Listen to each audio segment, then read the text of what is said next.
Hello. Hey, hi everyone. Hi Radhika. Hi Shisha. Hi Arshad. So let's start. Uh,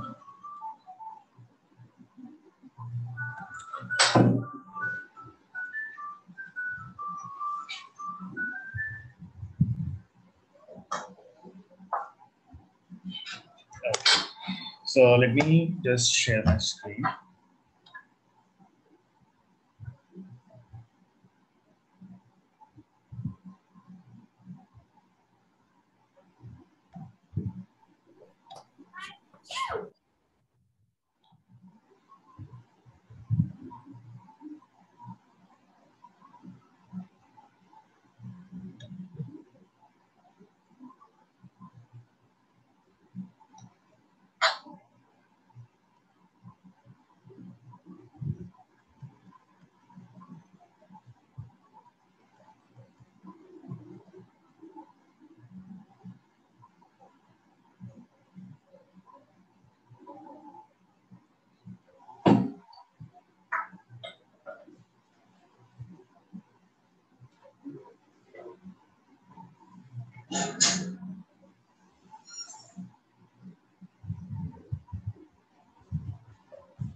Okay.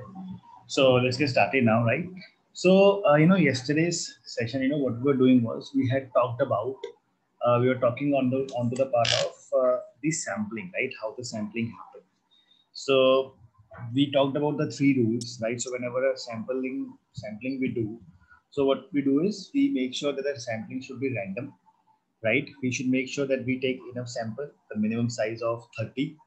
And if we are doing the sampling with replacement, if we are doing the sampling with replacement, so we should make sure that we should not take more than 10% of the complete population, right? Those are the couple of those were the few things that we had discussed in yesterday's session. So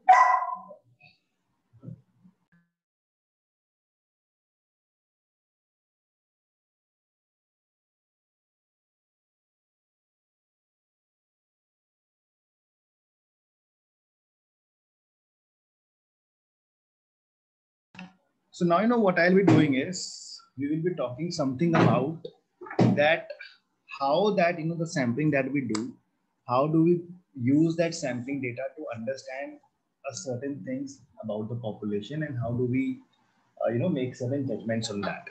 So for that, what we will be doing is I'll see there was something that we talked about normal distribution, right? So a little bit understanding you all would have got already by what normal distribution is.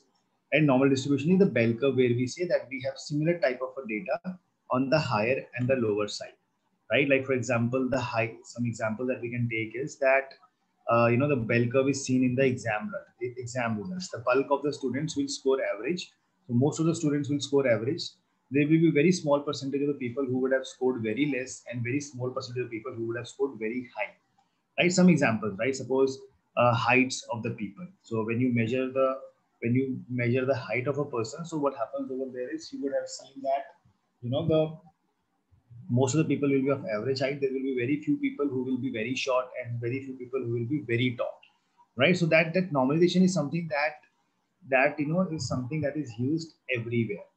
Now, how this normalization curve is used is basically there is something that is called as standardization and z-scores, and which I'll be just telling you over here.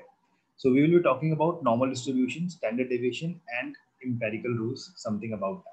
So, empirical formulas are basically the formulas which are statistically proven, right? Statistically proven formulas. So that we call it as empirical rule.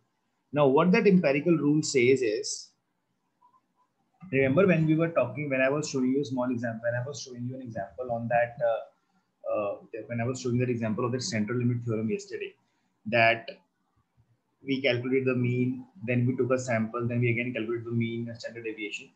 So now what the rules, empirical rules state is that if you have any data in the normalized format, right? If you have any data which is in the normalization curve, so what you will note, what you will see is that in the center, you will always have the mean value, right? You will always have the mean value.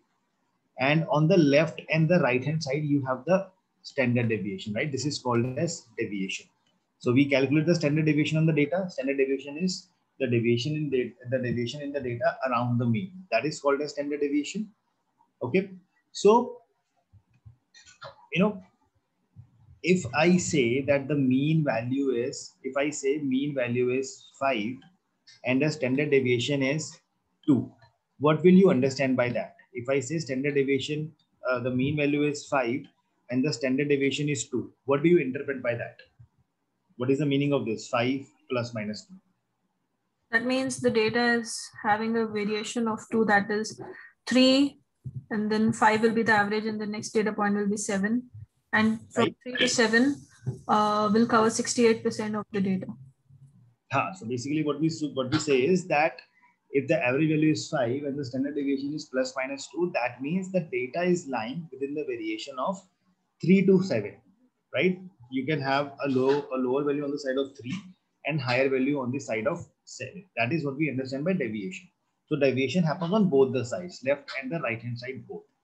Now deviation is not just one single deviation. We can have two deviations also. I can say what is the data that is at a deviation at two standard deviations. That means in the limit of 1 and 9. two standard deviations around the mean, right? So that is 1 and 9. So deviation, is something that is calculated around the mean and it can be multiplied by 2, 3, 4 as well. So how far we are going from that average value now. Now, how these things are calculated, this is like, I am saying that, I reach office, my office is at 9 o'clock. So sometimes I reach the office at 9, I get 5 minutes late. Sometimes I reach 5 minutes early. Sometimes I get 3 minutes late. Sometimes I reach 3 minutes early. Sometimes I get 10 minutes late and sometimes I reach 10 minutes early. But most of the time, right? Most of the time you will be actually, reaching the time only 5 or 7 minutes up and down. It will be very rare. It will be rare cases where you will be reaching to the office like half an hour late or half an hour early, right? Those are the instances that would be very less. Now, this is the same thing that normalization curve tells, that most of the time you will be, reaching the office within one standard deviation. So, I collected all my data. So I came to know that, okay, Amit, reaches the office by a deviation of 5 minutes, that within within a deviation of 5 minutes, maybe 5 minutes early or 5 minutes late, he reaches to the office. But if I want to see a further probability, right? So now if I say that, okay, if I ask you that you had the data of Amit reaching the office, I say that, okay, how confident you are if I say that, will Amit reach today office at 9:03? What will be your confidence? Will your confidence be high or it will be low?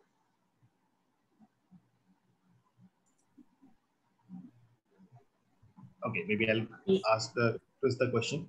I say that in which case you will have higher confidence that Amit will reach to the office at 9:03, and in another instance and in the example I say Amit will reach the office by 9:10. In which instance you will be more confident? That in one I'm saying 9:03. 9:03. Right. So if I'm saying he will reach by 9:03 and you say he will reach by 9:10, 9:10. So in which you will have more confidence in this one? As per this standard, as per this one, you're saying 5 plus minus 2? I mean, so this is a general example. So I'm saying that Amit has a standard deviation of 5 minutes. That within 5 minutes, up or down, he reaches the office. Now, based on that, I am asking, in which option you are more confident, that Amit will reach office by 9:03 or Amit will reach office by 9:10. What is the average? Average is nothing. It's like the time. The office timing is 9 o'clock. And you were tracking his time, that on a daily basis at what time does he come to the office, right? So I said that let's use an Excel in fact. So what we said was that I'm saying that on one day he reached office at 9:01. On one day he reached at 8:53. Someday he reached at 9:02. And 858, right? Or 857.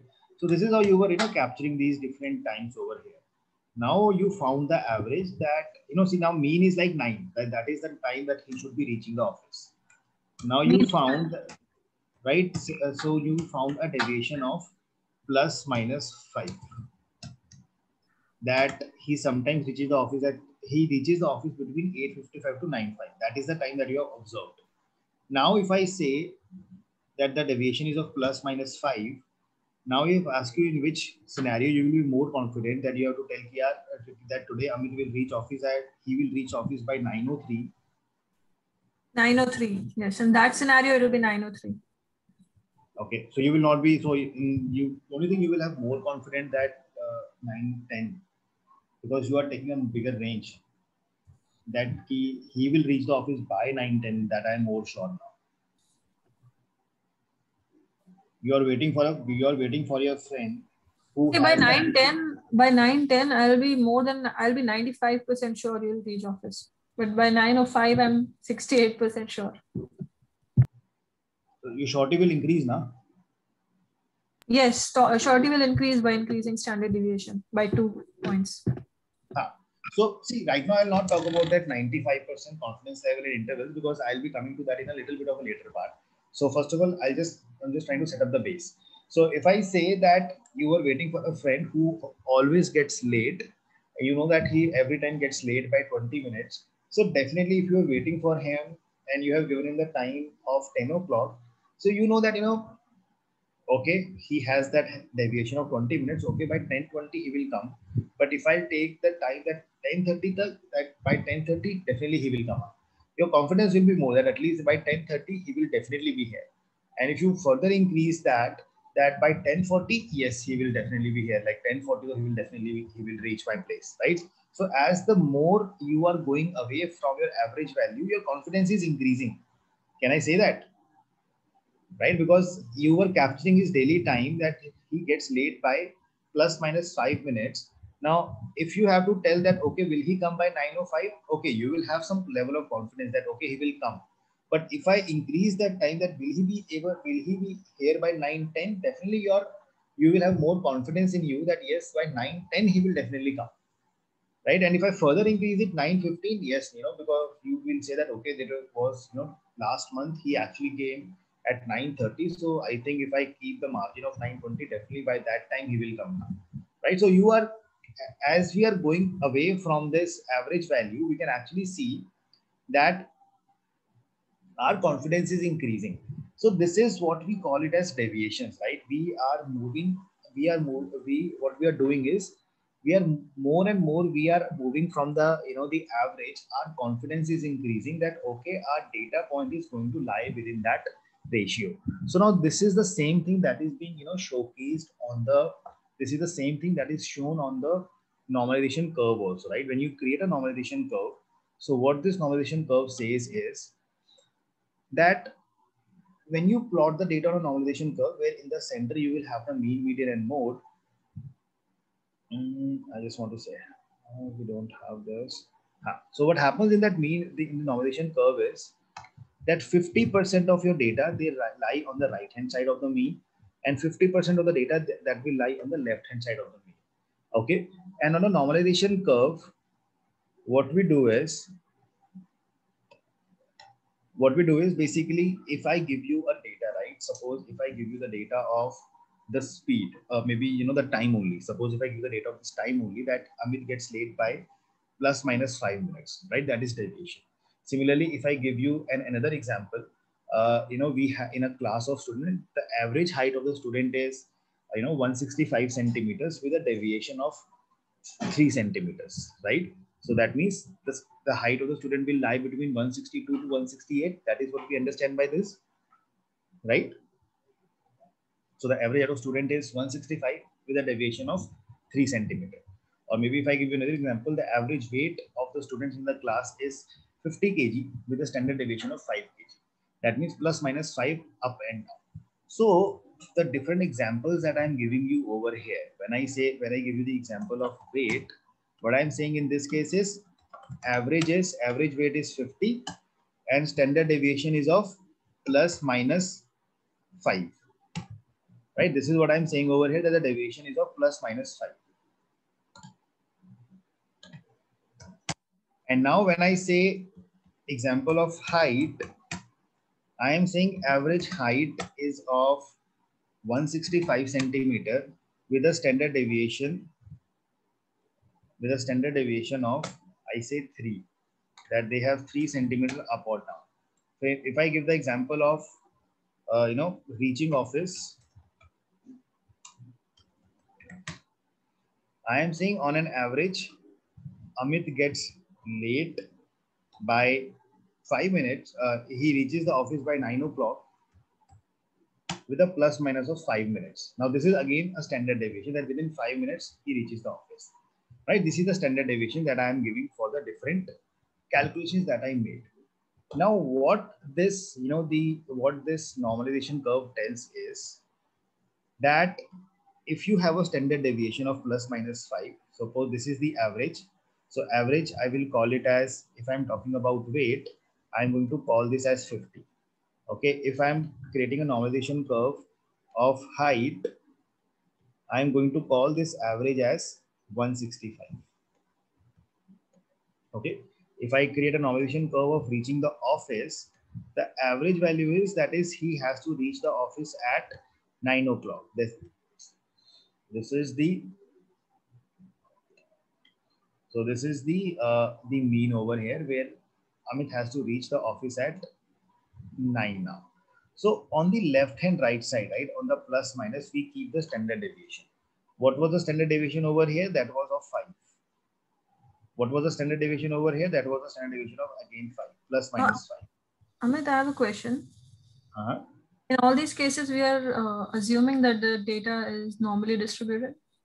The data is normally distributed, yes. Because it won't happen always that the data, because we are not calculating sample mean over here. We're just calculating the raw data. And this is an example where I'm assuming that this is the normal distributed data, where I have equal number of students with a lower height or a lower weight, equal number of people with the higher height and higher weight. So this is a normalized data we are talking about. Okay. So now, in this normalization curve, what happened is we plot the standard deviations over here, right? Left and right hand side, plus 5, minus 5, plus 3, minus 3, plus 5, minus 5. So this is how we plot the standard deviation. I'm clear. Am I clear on this? Everyone? Anyone having any doubt up till here? Radhika, Harshad, Marina? Yeah. So, not clear? No, it's clear. I was just saying that I don't have any. Okay, no, sorry.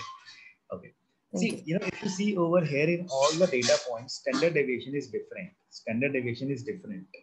So plus minus 5, plus minus 3, plus minus 5.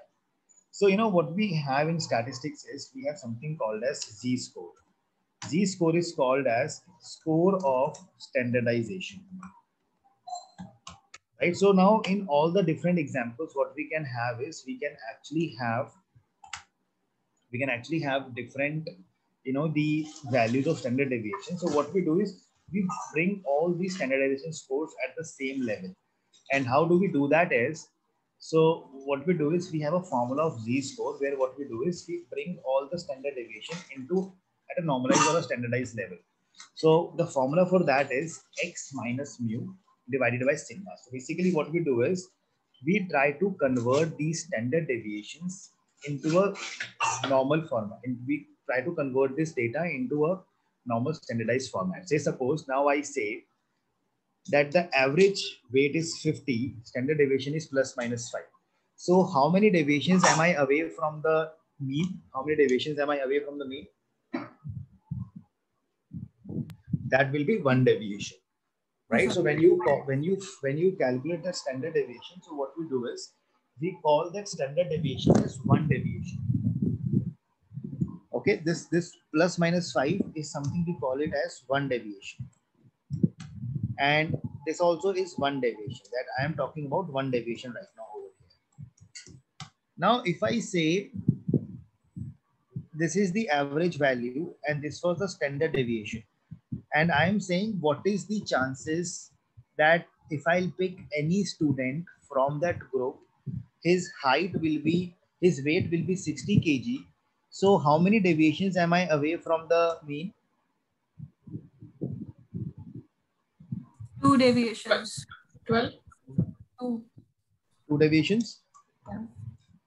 Because 1 deviation is 5. So 60 kg, that means I am 2 deviations, 50 plus 10. I am 10 kg away from the mean, that is like 2 deviations. Correct? Similarly, if I am saying that Amit reaches the office at 9 o'clock and he reaches the office at 8:50. So how many deviations am I away from the mean? 2. 2 deviations. So I am 2 deviations away from the mean. Now, if I say that, like height of the average height of the student is 165 centimeter. And now I ask that how many, like I'm saying the average height of the student is 165 centimeter. And now I'm saying I pick up a student, his height comes out to be as 169 centimeters. Now, how many deviations am I away from the mean? How many deviations I am? Huh? 2. Not 2. So now 2 means 171. 3 plus 3, 6. That makes it 171. One deviation. Not 1. So 165 plus 3 is 8. That 168. division will be into decimals. Right. Right? That division will be into decimals. So that is what the score, the z-score is all about. It actually helps us convert that standard deviation very easily. So what we do is, I say what was the average? 165. Okay, because for the straightforward numbers, you were able to calculate it very easily. And the given number is 169.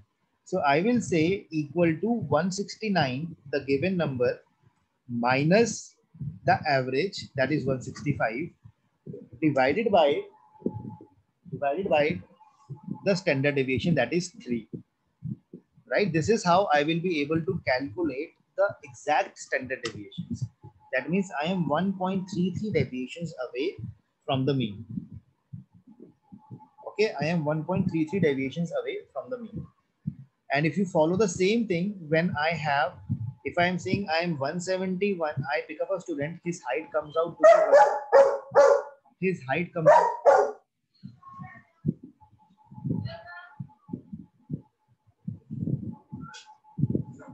His height comes out to be as 171 centimeters. So now, if I have to calculate the deviations, that will be 171 minus what is the average, that is 165, divided by 3, that gives you 2, which you were able to calculate manually also. Right? So when the deviations are, a little far off, you cannot calculate them easily. So what we do is we use this formula, which we call it as z-score, or a score of standardization. Right? This is something that will actually help us in getting the exact deviations that we are away from the average value. Getting the point, everyone? Yes. So if we have to make it in percentage, so 1.33 would be how much percentage chances? So that I'll be showing you. For that, we have to refer a z table. So there is a z table that we refer, which I'll be just coming to you in a minute. Okay. So as per statistically, right? As per statistically, what has happened is, statistically, it has been said that, when you make a normalization curve, so statistically, it is said that, 68% of the data lies between one deviation. 68%. This number is 68%. Okay. Within one deviation, 60%, 68%. That means if you had a student, you had a class of 100 students, and average height of the student was 165 centimeter. There are 68 students whose height will be lying between 162 to 168. Getting the point? one deviation. There will be 68% students whose height will be between 162 centimeter to 165 centimeter. And when you go two deviations, that data becomes 95%. There will be 95% of the students will be such whose height will be between 159 centimeter to 171 centimeter. That is two deviation plus minus on both the sides. And when you go three deviations means 99%. So your 99% students will be 99.7 in fact. 99.7% of the students will be having the height between three deviations. Three deviation means 165 minus 9, that is 156 to 174 centimeter. That is what is statistically proven. Okay. So these are the formulas that you have: one deviation, two deviation, and three deviation. So within one deviation, you have the data of almost like 68%. Within two deviation, you have the data for 95%. And for three deviations, you have the data for 99%. Okay. Class, I actually need to take up a very urgent call right now over here. So will it be fine if we can either wait for 15, 20 minutes, or would you like to continue from here tomorrow? I just have an office call which starts in next 2-3 minutes. What would you suggest?